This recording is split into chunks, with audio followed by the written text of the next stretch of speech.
Hello and welcome to my channel. My name is Laura and I like to craft stuff. Today, as you probably saw in the title, I'm looking to make a block called Goose in the Pond. Now, let's get into why I want to make that one. And we will show the block a little bit better in a few moments. But I got this fabric at a quilt show back in April, and I only got a few yards, so I've been saving it because I thought it was beautiful. And then I saw this at my local quilting shop. And this fabric, it just screams me and everything that I love. I love these colors so much. So I've been saving and holding on to these two fabrics for something special, for maybe more pink and orange. I wasn't sure. But with the Joann's sale, I picked up this fabric the same time I got all those other Joann fabric sale items, and I just think it goes really well with these two fabrics. But that wasn't enough, so I was technically looking for a 2 to 3 fabric block in 1000 Great Quilt Blocks by Maggie McCormick Gordon. I'm having a lot of fun with that book. But anyway, so I was looking for blocks and I stumbled across the one that we're going to do today, and I realized that I needed another fabric for that one. So I decided, I went out and actually got this fabric for this quilt, but then wasn't sure if I wanted to use it for this quilt and was actually considering it for my Halloween quilt. But then I didn't like it with the Halloween quilt, and actually it might have helped the Halloween quilt a lot, but you know what? That's neither here nor there. So we're here today. We're going to use it today in this quilt. But I wanted to show that I actually did consider using the leftover orange fabric in this quilt instead of the black, and that would have had a whole different vibe. And I don't hate the vibe. I don't hate the vibe. But I think I like the vibes of the black fabric more than I like the vibes of the orange fabric in this. In an ideal world, I'd probably actually do 2 quilts. I'd do them both, but I have a feeling that would get a little boring. So we're not going to do that. We'll save the orange for something else. I'm sure in this book there are plenty of quilt blocks I have yet to try. So that's where we're at. So I have these considered 3 fabric categories. We have super dark, mid-tone, and then light. And so let's take a look at this pattern. So what I'm planning on doing is I'm going to keep the black in the drawing with the black fabric that I have. And then what I'm actually going to do is I'm going to switch the white and the mid-tone. So the white is actually going to be my mid-tone fabric, this fabric here. And then the mid-tone in the half squares are going to be either this fabric or this fabric. The other thing I wanted to say is the measurements down here are quite tiny, and I'm not doing tiny measurements. I think that what I'm gonna try to do, maybe I should have that orange. I have some other fabrics. Maybe I'll do the center square, a special square. Ooh, ideas. Anyway, distracted. I am thinking about cutting out the fabric for the 9 patch and the strips first. And I'm gonna do 2.5 inch strips, and then do the 9 square out of those as well. So once I have those done, a little tester, it'll give me an idea. I can use that final measurement trimmed down a little to give me the square size for all the rest of the squares. and then I'll cut the rest of the fabrics. That is how I'm going about this. I do appreciate, I've been getting so many comments about different ways of putting together quilts that I need to look up, and I appreciate that because it's inspiring, and you know, I might not use that way, but it's definitely, I don't know about it, how am I gonna learn, you know? So I appreciate it. All right, so that is my plan. Thank you so much for joining me. I post every other Tuesday. Lots of quilting stuff, but occasionally other stuff as well. And yeah, let's get to work. So these are 2.5-inch strips that I've sewn together. And already off the bat, I'm just going to let you know that I did actually kind of mess up the end a little bit with these and how I did my nine squares, but I did this both in both directions, where black is on the outside or that fuchsia is on the outside, and then I trim them down, or I cut out strips of 2.5 inches in the other direction. But the way that I messed it up was I wound up doing the 9 patch where the fuchsia was on the outside of the longer strips. You'll see it, but it winds up affecting the pattern in the end, which is a little frustrating, but I worked around it, so it works out. So yeah, I'm just doing my 2.5-inch squares here. I didn't show too much of this process because, well, I've done this before, and I'm assuming that you've probably done something like this. Maybe.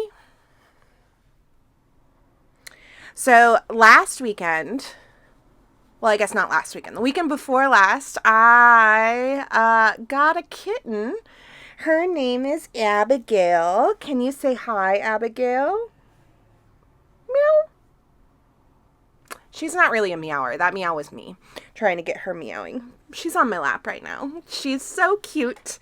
I love her very much. It was a long time coming. I've been wanting a companion animal for a while.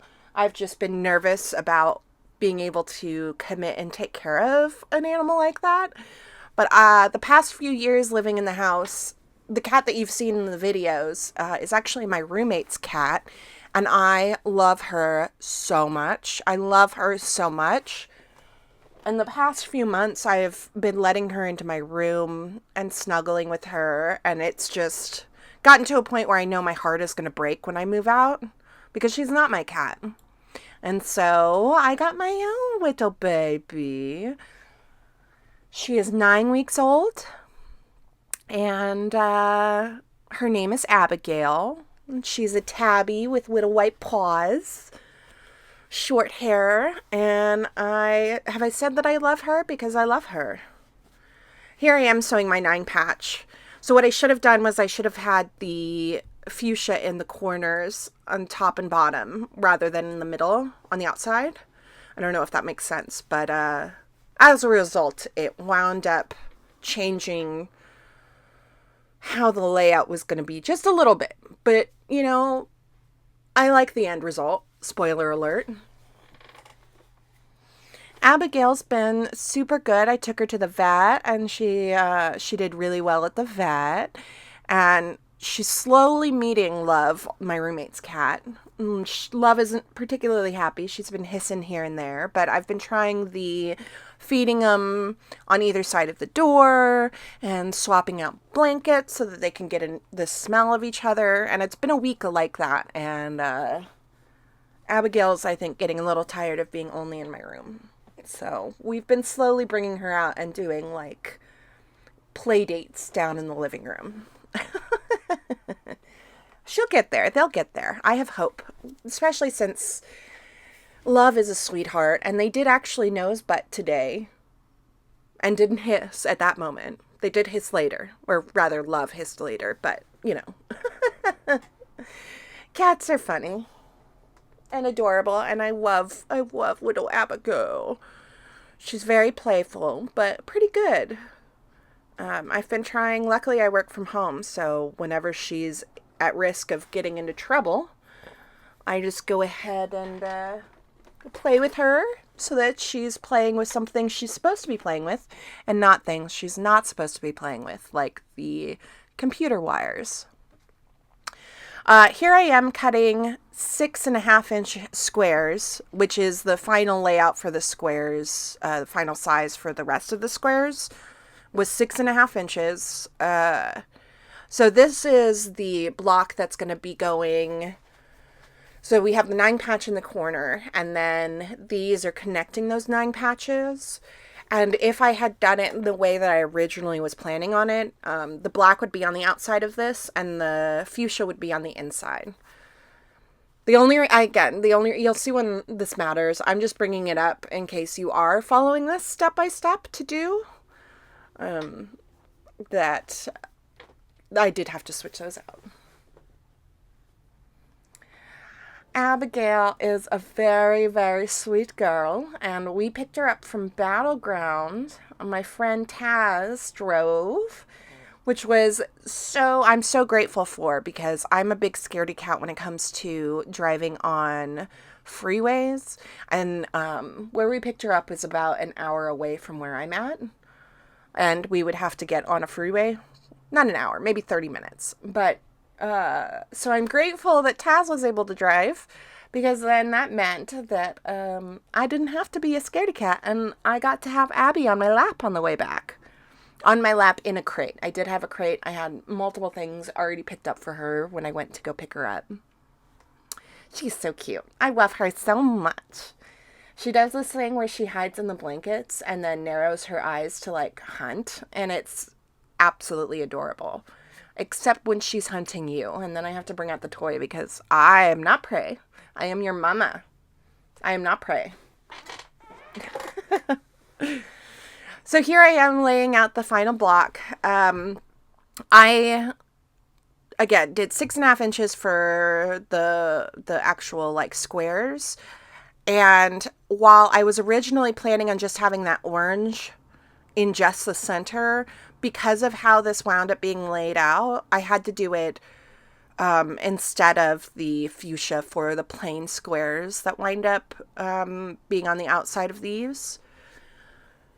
And it worked out. I'm just letting you know that this was not my original plan. I was going to do a funky thing where I saw online there was somebody who did it where they had it so that the final layout looked like a goose in the pond block, where like you could see a line going around almost because of the different colors that were chosen.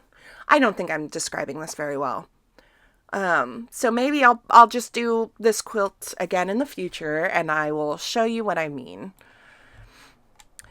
Here I am with my half square triangles, because those are going to be in the corners on the outside of the block, and I'm still doing this method.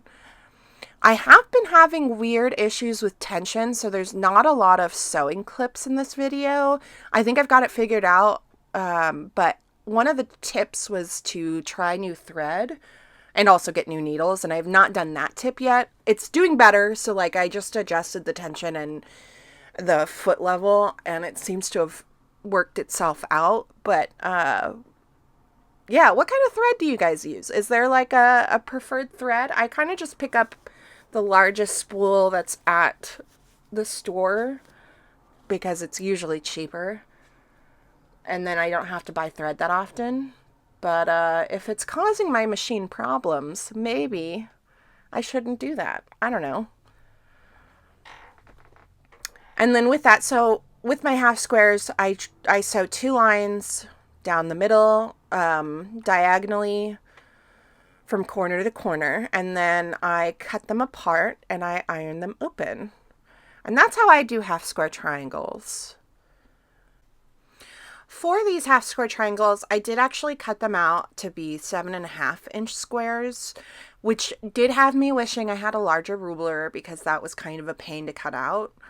But I do them larger like that so that I can trim them down to have them more exact, and I feel like it works better. Especially since I do not want to be a precision sewer. I have to recognize in myself that that's not the kind of person that I am. And that's okay. And that's okay if you are that kind of person. But that's not the kind of person I am. So I need to go with the things that work for me. So yeah, 7.5 inches, and then after ironing them open, I trim them down. And the kitten was pretty good through all of this. She was definitely interested in what I was doing, but she didn't jump up or bother me too often while I was doing this. She was definitely curious though, and I was trying to give her like her own little tools to like pretend, because it's usually mimicry. That's why they're interested in what you're doing, is because cats want to mimic what you're doing. Maybe that's why she's always up in my computer wires. I need to get her a little toy computer, and then she'll stay out of my computer wires. I was trying to be an iPad mom, I guess, for my kitten. I did get this cat TV game thing for the kitten on the iPad, but she doesn't want to play that. She wants to play with my TikToks and my videos that I'm watching instead. So maybe that's just because she's young. She has played with it a little bit. So maybe I just keep trying. I just want to make sure that she's having as much fun as possible, even though I have to work and do normal, not fun things.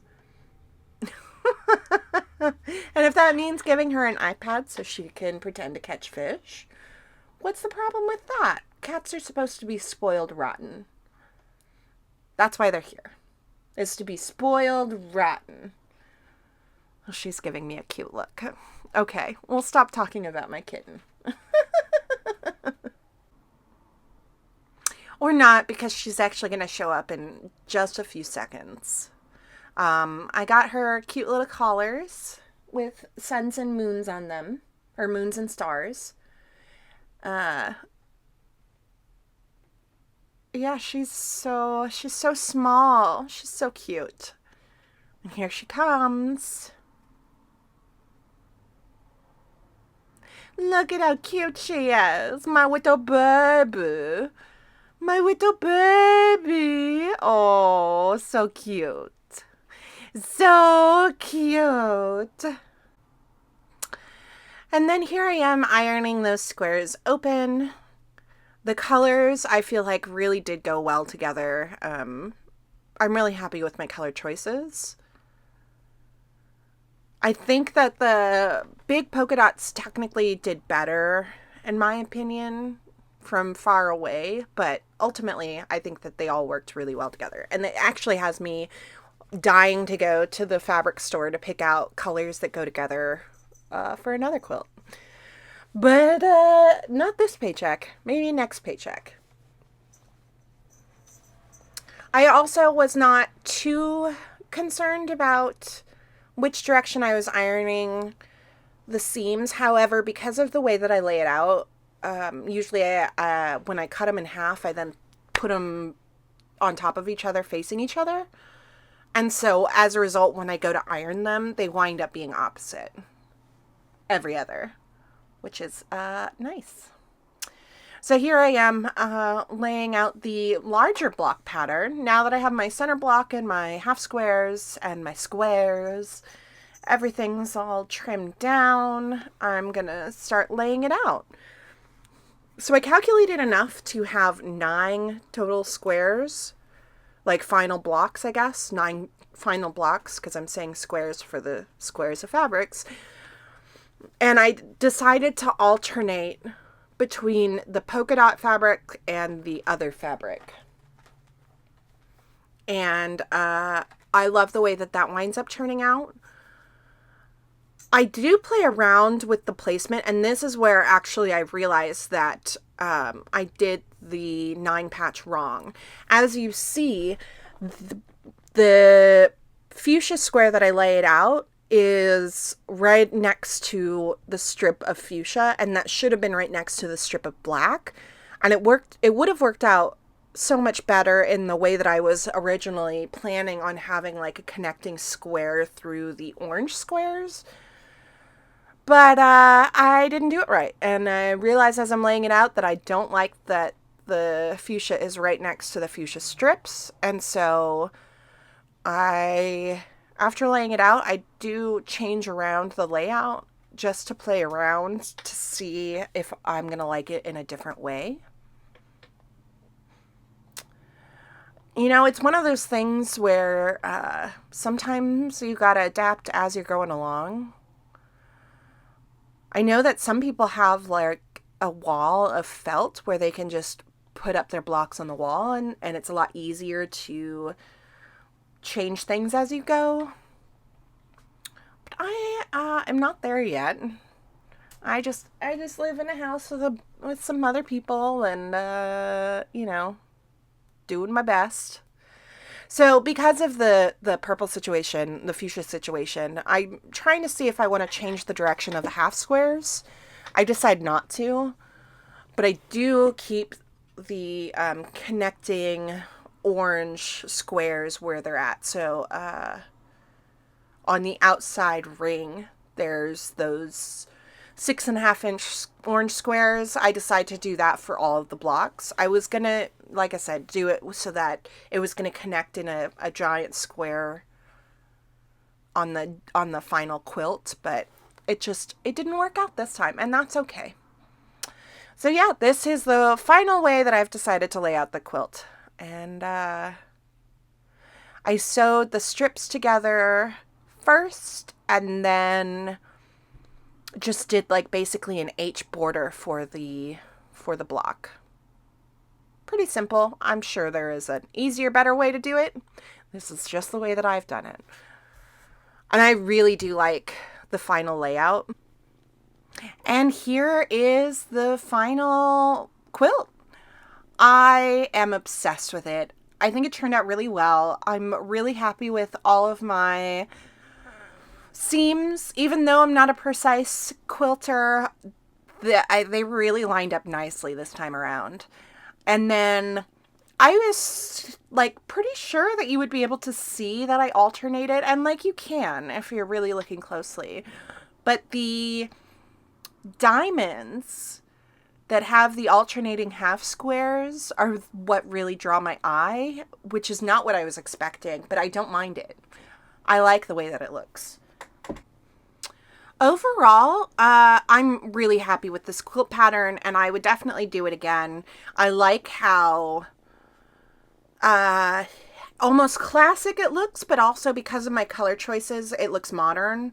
I personally love doing that. That's why I like the 1,000 quilt blocks, is to do crazy colors that are more, I guess, contemporary, even though I'm sure the Amish, if you've ever seen the Amish quilts, they probably have done something in these colors very similarly, because their quilts are crazy colored. But anyway, I'm super stoked with it. I really enjoyed the pattern, and I would not mind doing this pattern again.